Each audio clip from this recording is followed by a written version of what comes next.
అందరికీ నమస్కారం. Welcome to our YouTube channel అనగనగా ఓ కథ. మంచి కథలు వినడానికి మా ఛానల్ను తప్పకుండా సబ్స్క్రైబ్ చేయండి. అలాగే మీ ఫ్రెండ్స్ అండ్ ఫ్యామిలీకి షేర్ చేయండి. ఇప్పుడు మనం వినబోయే కథ శ్రీమతి కన్నెగంటి అనసూయ గారు రాసిన స్నేహేనా స్నేహలోకేనా అనే కథ. పడకుర్చీలో పడుకున్నాడన్న మాటే కానీ రమణమూర్తికి మనసులో లేదు.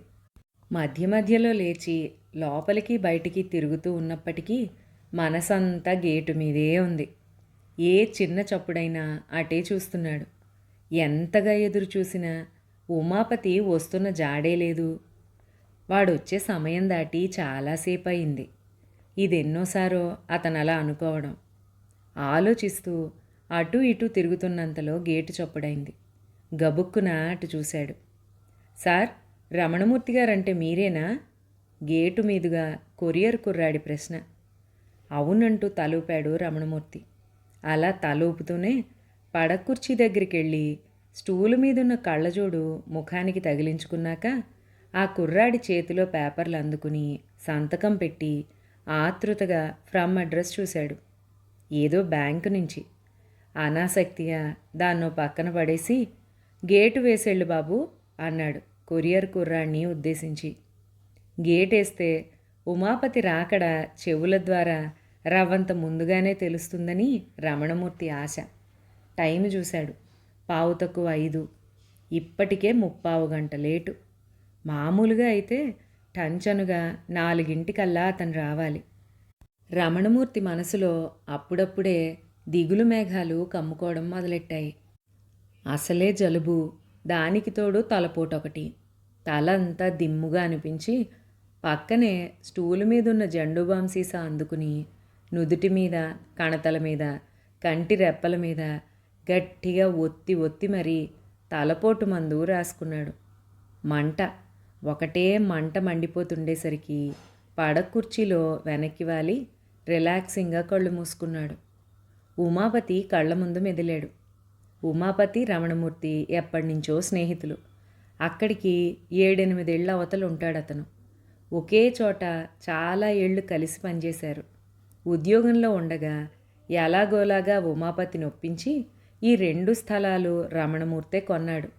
మొదట్లో నాకంత శక్తి లేదురా అన్న ఉమాపతి రిటైర్ అయ్యాక ఒకరికొకరం కష్టంలో సుఖంలో తోడు. కొద్దో గొప్ప సరిపోకపోతే నేను సర్దుతానులే, తర్వాత చూసుకుందాం, నువ్వేం దిగులు పడకు అన్న స్నేహితుడి మాటలకి ఒప్పుకోక తప్పలేదు ఉమాపతికి. ఇద్దరివి చెరో 1000 గజాలు. ఒరే, అంతెందుకురా నాయనా, నా వల్ల కాదు అని అక్కడ కూడా పేచియే ఉమాపతి. అతనెంత నెత్తి నోరు బాదుకుని మొత్తుకున్నా రిటైర్ అయ్యాక ఖాళీగా ఉండి ఏం చేస్తావు? పెద్ద గుర్రానికి పళ్ళు తోముతావా? కాస్త మొక్కనో పాదనో చెట్టనో పుట్టనో పెట్టుకుంటే కాలక్షేపం అవుతుంది. మరీ చిప్పతట్టుల్లాంటి అద్దెళ్లల్లో ఇప్పటిదాకా బతికింది చాలదు. ఇక ముందు కూడా ఎందుకురా? చక్కగా పల్లెల్లోలాగా పెరట్లో వేప చెట్టు వేసుకున్నావనుకో, పడకుర్చీలో పడుకుని ఆ గాలి పీలుస్తూ బతికేయచ్చురా అంటూ రమణమూర్తి పెడచెవినే పెట్టాడు. పెట్టడమే కాదు, ఉమాపతి తరపున కూడా ఆ పాటలేవో తనే పడి స్థలం కొనటం, ఇల్లు పూర్తయ్యేలోపు పెరిగిపోతాయని ఎవరింట్లో ఎక్కడ ఏ మొక్కలు వెయ్యాలో కూడా అతనే నిర్ణయించేసి నాటడం కూడా చేసేశాడు. ఆ తర్వాత ఇద్దరూ ఒకేసారి రిటైర్ అవ్వడం, అప్పటికే సొంతిల్లు కట్టుకోవడంతో ఏ ఇబ్బంది లేకుండా హాయిగా ఇళ్లల్లో చేరిపోయారు. పైగా స్నేహితులిద్దరూ నడిచెళ్ళేంత దగ్గరలో ఉండడంతో కాలక్షేపానికి కొదవలేదు. ప్రతిరోజు భోజనం చేశాక కాస్తంత నడుం వాల్చి 4 అయ్యేసరికి రమణమూర్తి ఇంటికి రావాల్సిందే. ఉమాపతి, అతని భార్య వసుంధరాను. ఎప్పుడైనా ఆవిడికి ఇంట్లో ఏదైనా పనుంటే ఆయన ఒక్కడే వస్తాడు. రమణమూర్తి, రాజేశ్వరి కూడా అప్పుడప్పుడు ఉమాపతి వాళ్ళ ఇంటికి వెళ్ళినా పళ్ళ మార్కెట్టు రమణమూర్తి ఇంటికి దగ్గరలో ఉండడంతో వీళ్ళింటికి వాళ్ళు రావడమే ఎక్కువ. అలా వస్తూ 4 కొత్తిమీర కాడలో 5-6 గోంగూర చెట్లు ఏవో ఒకటి తీసుకొస్తారు. అలాగే ఏ కరివేపాకో, సాంబార్లోకని 2-3 వంగపిందెలో లేదంటే సన్నజాజి మొగ్గలో కోసుకుని చెంగులో వేసుకుని తాను తీసుకెళ్తూ ఉంటుంది వసుంధర. ఈ ఇంట్లో వేసిన ఆకుకూరలు ఆ ఇంట్లో వెయ్యరు, అక్కడేసినవి ఇక్కడెయ్యరు. కొన్నిసార్లు అయితే సన్నజాజులో విరజాజులో వసుంధర వచ్చేసరికే కోసేసి ఉంచుతుంది రాజేశ్వరి. మగాళ్ళిద్దరూ కబుర్లు చెప్పుకుంటుంటే మధ్య మధ్యలో వాళ్ళ మాటల్లో మాట కలుపుతూ ఒకరు పూలనందిస్తే మరొకరు మాల కట్టేస్తారు. ఒకరు పత్తి నుంచి గింజల్ని వేరు చేస్తే మరొకరు ఒత్తులుగా చేసేస్తారు. ఒకరు అల్లం తొక్క గీరితే మరొకరు ఆ గీకిన వాటిని కడిగి ముక్కలు కోసేస్తారు. అలా సాయంత్రం వేళల్లో చెట్ల కొమ్మలు తలలూపగా విరగబూసిన పూల నుంచి వచ్చే చక్కటి సువాసనంత ప్రశాంతంగా మధురంగా ఉంటుంది వాళ్ళ కలయిక. ఎప్పుడైనా బాగా బోర్ కొట్టినప్పుడు ఏ తీర్థయాత్రలకైనా వెళ్ళాలన్నా రావాలన్నా రెండు కుటుంబాల వాళ్ళు కలిసే వెళతారు. అలా ఆ రెండు కుటుంబాల మధ్య అల్లుకుపోయిన అనుబంధం బీటలు వారటం లేదు కదా. కొంపదీసి నేను చేసిన పని వల్ల. అదే జరిగితే అందుకు వసుంధర ఒప్పుకుంటుందా? ఇంత చిన్న విషయానికా అని భర్తని మందలించకపోతుందా? లేక రమణన్నయ్యేనా ఇలా చేసింది అంటుందా? ఏమో అన్నా అనవచ్చు. మౌనంగానే అయినా తాను చెప్పలేదా తన చేతల్లో తను అలా చేస్తానని? ఉమాపతి మాత్రం ఊహించాడా? అలాంటిది ఆమె అన్నా అనొచ్చు, రమణన్నయ్యకి నా ఆరోగ్యం కంటే పావురాలు ఎక్కువైపోయాయా అని. భయంగా అప్పుడప్పుడు బెదురుతూ దీనంగా చూస్తోన్న పావురాలే కళ్ళల్లో మెదిలాయి రమణమూర్తికి. రాజేశ్వరి ఊరెళ్ళి దగ్గర వారం 10 రోజులైంది.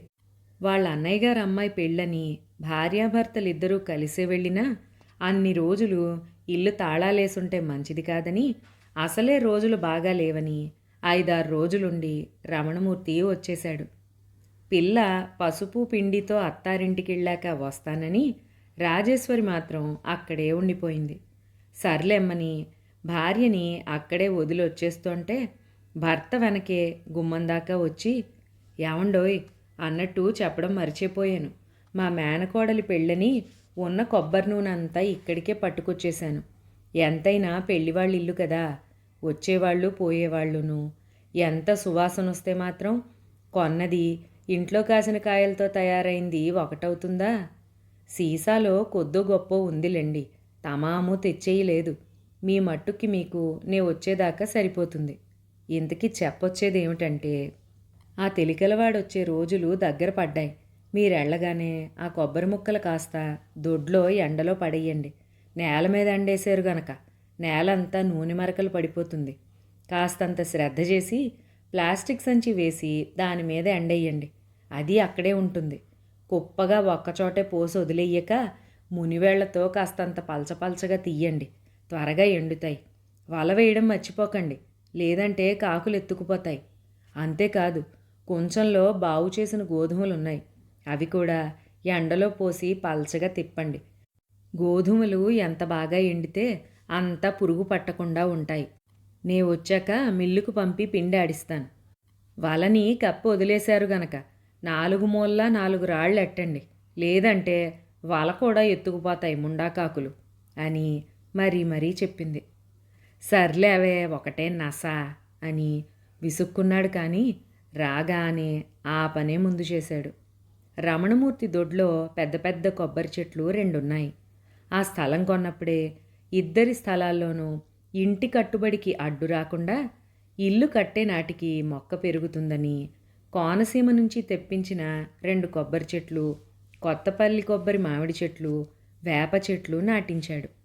కొత్తపల్లి కొబ్బరి రకం అయితే అటు ఆవకాయకైనా పుల్లగా బాగుంటాయని, ఏడాది పొడుగునా ముక్క మెత్తబడకుండా పచ్చడి బాగుంటుందని, ముగ్గబెట్టిన పళ్ళు తీయగా ఉంటాయని ఏరి కోరి మరీ తెప్పించి ఇద్దరి దొడ్లల్లో నాటించాడు. నిజంగానే ఇల్లు కట్టడం పూర్తయ్యాక 2 ఏళ్లకి కాపుకొచ్చాయి కొబ్బరి మామిడి కూడా. ఒక్క పచ్చళ్ళకే కాదు, పళ్ళు కూడా ఎగాదిగా సరిపోయేవందరికీ. ఎంత ఖర్చైనా అట్టపెట్టెలో వరుసకి ఎండుగడ్డి పరిచి మరీ ప్యాక్ చేసి ట్రాన్స్‌పోర్ట్‌లో పిల్లలకి పచ్చికాయలనే పంపేసేవారు ముగ్గేసుకోమని. సొంత దొడ్లో కాసిన కాయల లెక్క రాదని పిల్లలొద్దన్నా వినకుండా మరీ మరీ పంపేవారు. అలా పంపితే కానీ నిద్ర పట్టేది కాదెవ్వరికీ. అలా అని రమ్మంటే సెలవులు లేవంటారు. వేప అంతే. వేపగాలి పీల్చటమే కాదు, ఉగాది పచ్చట్లో అప్పటికప్పుడు కోసి బాగుచేసి వేసిన వేపువ్వు పచ్చడి తాగటం అంటే ఎంతిష్టమో. పైగా ఆ ఒక్కరోజే కాదు, విరోచనాలు పట్టుకుంటాయేమో అని రాజేశ్వరి చెబుతున్నా వినకుండా పూత అయిపోయేలోపు వయసు కూడా మర్చిపోయి 5-6 సార్లు వేపువ్వు పచ్చడి చేయించుకుని మరీ తాగేవాడు. కొబ్బరికాయలైతే చెప్పనే అక్కర్లేదు. పండగలకి పబ్బాలకి కాయ కోసం బయటికి పోనక్కర్లేకపోయేది. పైగా కొబ్బరి బాగా మందంగా ఉండి తియ్యగా ఉండేదేమో. దేవుడికి కొట్టిన కాయల్లా కూరల్లో వేయగా మిగిలిన చెక్కల్ని ఎప్పటికప్పుడు చీరికలు చేసి ముక్కలు కోసి ఎండలో పడేసేది రాజేశ్వరి. అలా ఎండిన ముక్కలనల్లా కొబ్బరి గానుగాడేవాడికిస్తే అవి తీసుకుని కొబ్బరి నూనె ఇచ్చేవాడు. వతనుగా 6 నెలలకోసారి వచ్చేస్తాడతను. అమ్మగారు ముక్కలు ఎండాయా అంటూ. అలా పిల్లలు పట్టుకెళ్ళగా మిగిలిన కొబ్బరి నూనె ఏడాది పొడుగుతా ఇద్దరికీ సరిపోయేది. ఉదయాన్నే టిఫిన్లు అయ్యాక ప్రతిరోజు పడక కుర్చీలో కూర్చుని కాళ్ళకి చేతులకి తలకి దట్టంగా కొబ్బరి నూనె పట్టించి మరీ స్నానం చేస్తాడు రమణమూర్తి. కమ్మటి వాసన వచ్చేదా కాసేపు. అతనికి అదొక తృప్తి. ఆలోచిస్తూనే 25 కేజీల ప్లాస్టిక్ బియ్యం సంచుల్ని రెండింటిని కలిపి కుట్టిందేమో. దాన్ని నేల మీద పరిచి దానిమీద కొబ్బరి ముక్కలు గుమ్మరించి పల్చగా తీశాడు. ఆ పక్కనే కొంచెంలో ఉన్న గోధుమలు కుమ్మరించి వాటిని పల్చగా తీసి అన్నిటినీ కవర్ చేసేలాగా వల కప్పి ఎందుకైనా మంచిదని 8 పక్కల 8 రాళ్లుంచాడు. తర్వాత లోపలికెళ్ళి స్నానం చేసి ఉమాపతి భార్య వసుంధరని చూడ్డానికెళ్ళి అక్కడే భోజనం చేసి వచ్చాడు. ఆవిడికి ఈ మధ్యే పాక్షికంగా పక్షవాతం కమ్మింది. లేచి తిరగడం అయితే చేస్తోంది కానీ ఉమాపతి వంటమ్మాయిని పెట్టాడు. దాంతో ఉమాపతి తినమన్నా అభ్యంతరం చెప్పలేదు రమణమూర్తి. అసలే ప్రయాణంలో అలసట, నీళ్లు మారడం వల్లో ఏమో ఒకటే జలుబు, ముక్కుదిబ్బళ్ళు. దానికి తోడు వంటావిడ ఎండుమిరపకాయల్ని బాగా దట్టించి నువ్వులేసి మరీ రుబ్బిందేమో. గోంగూర పచ్చడి కారం కారంగా నోటికి బావుండేసరికి తెగలాగించేశాడు. దాంతో గుమ్మంలో ఉండగానే కళ్ళు మూతలు పడుతూ ఉంటే వచ్చి రాగానే పడుకుండిపోయాడు. మెలకు వచ్చేసరికి ఒకటే గోలగోలగా ఉంది పెరట్లో అంతా. ఏంటా అని వచ్చి చూసి తెల్లబోయాడు. కొబ్బరి ముక్కలు ఎన్నున్నాయో వల నిండా అన్ని పావురాలు ఒకదాన్నొకటి రాసుకుంటూ కిక్కిరిసిపోయి ఉన్నాయి. ఉమాపతి ఇంటి నుంచి వచ్చేసరికి లేవు, పడుకుని లేచేసరికి ఇన్నెక్కడి నుంచి వచ్చేసాయో తనలో తనే అనుకుంటూ చుట్టూ చూశాడు. అప్పటికే గోధుమలు కొబ్బరి ముక్కలు అన్నీ దూరంగా చల్లాచెదురైపోయాయి. గబగబా వాటి దగ్గరికి పరిగెత్తికెళ్ళి ఉషో ఉషోమంటూ వాటిని అదిలించాడు. రమణమూర్తి అదిలింపులకి భయపడిపోయి మూకుమ్మడిగా ఎగిరిపోవటానికి ప్రయత్నించాయవి. కానీ ఎగరలేకపోయాయి. అవన్నీ వలలో చిక్కుకుపోయాయని అర్థమైంది అతనికి. ఏం చెయ్యాలో తోచలేదు కాసేపు. ఒకటా రెండా ఇన్ని పావురాల్ని తను వల నుంచి తప్పించగలడా? కాళ్లతో తలమీద తన్నితేనో. అమ్మో, తనది అసలే బట్టబుర్రా. రమణమూర్తి అలా నిలబడి చూస్తోన్న కొద్దీ అతనేం చేస్తాడోననే భయం వల్ల కాబోలు ఇంకా ఆగమాగం చేసేస్తున్నాయి అవి. పాపం వాటన్నింటినీ అలా చూస్తే చాలా జాలేసింది. అర్భక ప్రాణులు అన్నీ కలుసున్నా సంఘటితంగా ఏమీ చెయ్యలేని పరిస్థితి. నిస్సహాయంగా తననే చూస్తున్నాయవి. తనే ధైర్యం చేయలేకపోతున్నాడు ఎక్కడ గీరతాయో అని. ఇలాంటి వాటికి ఉమాపతే బెస్ట్. సాక్షాత్తు పామే వచ్చినా అదరడు బెదరడు. కాసేపు ఆలోచించి ఉమాపతికి ఫోన్ చేసి పరిస్థితిని వివరించాడు. సాధారణంగా రమణమూర్తి ఫోన్ వాడడు. ఇవన్నీ ఇంతకు ముందంతా ఉన్నాయా ఏమిటి అంటాడు. అలాంటిది ఫోన్ చేశాడంటే ఏదో ముఖ్యమైనదే అయ్యుంటుందని ఫోన్ ఎత్తిన ఉమాపతి, కంగారు పడకు, నేనొస్తున్నాను అని కాసేపటికే వచ్చాడు. వస్తూనే మెల్లమెల్లగా ఒక్కొక్కటి పట్టుకుని వల బారి నుంచి వాటిని తప్పించాడు. ఒక్కొక్కదాన్ని అతనలా వదులుతూ ఉంటే స్వేచ్ఛగా రెక్కలు అల్లార్చుకుంటూ అవి గాల్లోకి ఎగరటం చూస్తే ఎంత హాయిగా ఉందో. కానీ చిత్రంగా అన్నీ అక్కడక్కడే తిరుగుతున్నాయి తప్ప ఒక్కటి కూడా కదలడం లేదు. మిగతా వాటి సంకెళ్ళు కూడా వదిలితే తప్ప అవి వెళ్ళవన్నమాట. ఎంతటి సంఘీభావం! మనుషుల్లో చూస్తామా ఇంతటి సంఘీభావం? ఇంకా రెండున్నాయి, వాటిని కూడా వదిలించేస్తే తప్ప అవి వెళ్ళవు. ఉమాపతి వైపు చూశాడు రమణమూర్తి. సరిగ్గా అదే సమయంలో ఉమాపతి అన్నాడు రమణమూర్తితో, ఒరే రమణ, పక్షవాతం వచ్చిన వాళ్ళకి పావురం మాంసం పెడితే త్వరగా కోలుకుంటారట. మా వంటావిడ చెప్పింది. ఈ రెండిటిని నేను తీసుకెళ్ళనా? వీటిని తింటే వసుంధర మరింత త్వరగా కోలుకుని మామూలుగా నడిచేస్తుందేమో. తెల్లబోయాడు రమణమూర్తి ఉమాపతి మాటలకి. అతనికి ఏం చెయ్యాలో తోచలేదు కాసేపు. ఉమాపతి అలా అడుగుతాడని అస్సలు ఊహించలేదు రమణమూర్తి. అసలే ప్రాణ స్నేహితుడు, పైగా వసుంధర స్వంత చెల్లెలి కంటే ఎక్కువ. ఆలోచిస్తూనే మౌనంగా తలెత్తి పావురాల వైపు చూశాడు. చెట్టు మీద కూర్చుని అవన్నీ అమాయకంగా తన నిర్ణయం కోసం ఎదురు చూస్తున్నట్టు అనిపించింది రమణమూర్తికి. మళ్ళీ ఆ రెండింటి వైపు పరిశీలనగా చూశాడు. రెండూ ఆడపావురాలే. ఆ రెండు అక్కడున్న పావురాల్లో ఎవరికి భార్యలో, బిడ్డలో, చెల్లెళ్ళో, స్నేహితురాళ్ళో ఎవరైనా కావచ్చు. ఏమైనా కాకపోయినా వీటి కోసం ఆతృతగా ఎదురుచూస్తున్నాయవి. వాటికి స్వేచ్ఛ వచ్చిన వెంటనే ఎవరెలా పోతే మనకెందుకు, మనం విడుదలయ్యాం అంతే చాలు అన్నట్టుగా ఎగిరిపోలేదవి. ఇతనిలా ఆలోచిస్తున్నంతలోనే వలలో చిక్కుకున్న పావురాలు రెండు ఉండి ఉండి ఎగరడానికి ప్రయత్నిస్తూ రాళ్ల బరువు వల్ల వలతో సహా ఎగరలేక ఉస్సూరని కింద పడుతున్నాయి. అవలా పడినప్పుడల్లా గోధుమలు, కొబ్బరి ముక్కలు చెల్లాచెదురయ్యి మరింత దూరంగా పోతున్నాయి. అంటే ప్రాణాలు కాపాడుకోవడానికి పోరాడుతున్నాయి అవి. ప్రాణం ఎవరిదైనా ప్రాణమే. మనం ఆరోగ్యంగా ఉండటం కోసం, మన ఆనందం కోసం ఇంకొకరి ప్రాణం తీయటం ఎంతవరకు సమంజసం? అవి పాములు కావచ్చు, పశువులు కావచ్చు, పక్షులు కావచ్చు. జాతులు వేరు కానీ జీవం ఒకటేగా. తెలియకుండా జరిగితే అది వేరే. తెలిసి ఈ తప్పు తను చెయ్యగలడా? వీటిని తింటే అనారోగ్యం తగ్గుతుందనేది ఊహాజనితమే. తగ్గచ్చు, తగ్గకపోవచ్చు. అయినా చూస్తూ చూస్తూ అలా ఎలా చంపేయగలడు? అసలే పక్షిజాతులు రోజురోజుకి అంతరించిపోతున్నాయి. ఏమీ చెయ్యలేకపోతున్నాం. ఇప్పుడు కాపాడే అవకాశం వచ్చింది. తెలిసి చేజేతులా చెయ్యడం ఎందుకు? అయినా ఒకరి ఆరోగ్యం కోసం మరొకరి ప్రాణాన్ని బలి తీసుకునే హక్కు మనకెక్కడిది? అవును, మనకెక్కడిది? ఈ ఆలోచన రాగానే ఉమాపతి ఏమనుకుంటాడో అని కూడా ఆలోచించకుండా మౌనంగా ముందుకొచ్చి వలలో చిక్కుకున్న ఆ పావురాల గోళ్లకు చుట్టుకుపోయిన వల నుంచి వాటిని తప్పించి వాటివైపే ప్రేమగా చూస్తూ గాల్లోకి ఎగరేశాడు.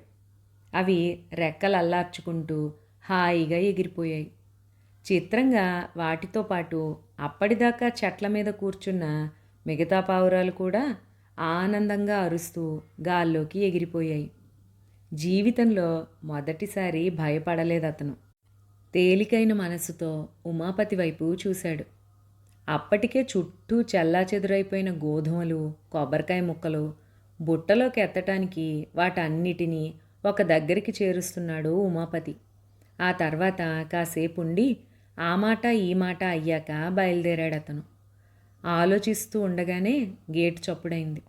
నీరసంగా కళ్ళు తెరిచి చూసిన రమణమూర్తికి గేటు దగ్గర ఉమాపతిని చూసి తలపోటంతా క్షణాల్లో చేత్తో తీసేసినట్టు అయ్యింది. గేటు వేసి లోపలికి వచ్చాడు ఉమాపతి. అన్నం తిన్నావా?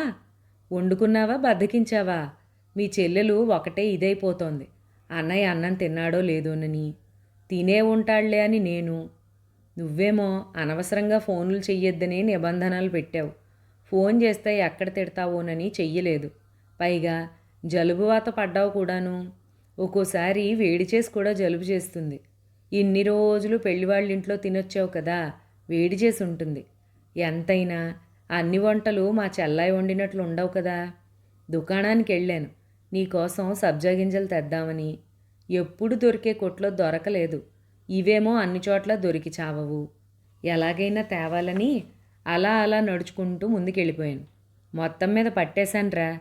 గుప్పెడి గింజలు నీళ్లల్లో వేస్తే నిమిషాల్లో నానిపోతాయి. కాసింత పటిక బెల్లం పొడి కలుపుకుని తాగేవనుకో వేడి కాస్త పటాపంచలైపోతుంది. నీ ఇంట్లో ఉందో లేదో, ఒకవేళ ఉన్నా ఎక్కడుంటాయో ఏమోలే వెతకడం ఎందుకని మా ఇంట్లో వంటావిడితో మిక్సీ పట్టించాను పటిక బెల్లం అంటూ గేటు వేసి లోపలికొచ్చి గిన్నె కోసం వంటింట్లోకి వెళుతోన్న ఉమాపతిని నీళ్లు నిండిన కళ్ళతో చూస్తూ ఉండిపోయాడు రమణమూర్తి. ఇక్కడితో ఈ చక్కటి కథ సమాప్తం. మరొక మంచి కథలో మళ్ళీ కలుసుకుందాం. అంతవరకు సెలవు.